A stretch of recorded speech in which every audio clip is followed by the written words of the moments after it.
تعالوا يا سلطان أجرنا من النار بعفوك يا رحمن.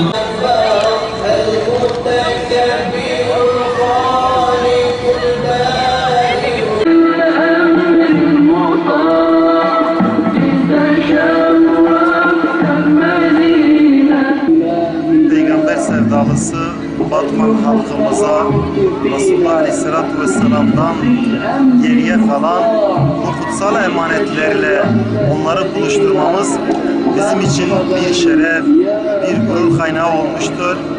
Halkımız için de bir göz aydınlığı olmuştur. Bugün etkinliğimizin 3. ve son günündeyiz.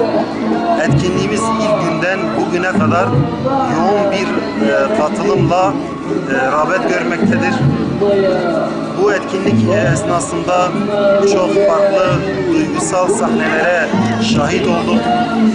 Bizler de duygulandık. Halkımız da çok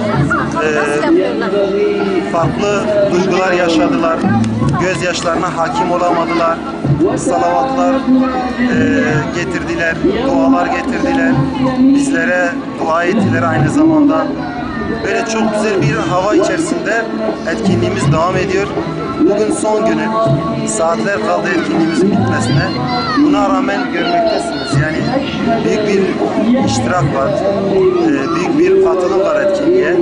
Ve hatta halkımız bir gün daha sürmesi için bizden bazı temennilerde bulunmaktadırlar, isteklerde bulunmaktadırlar.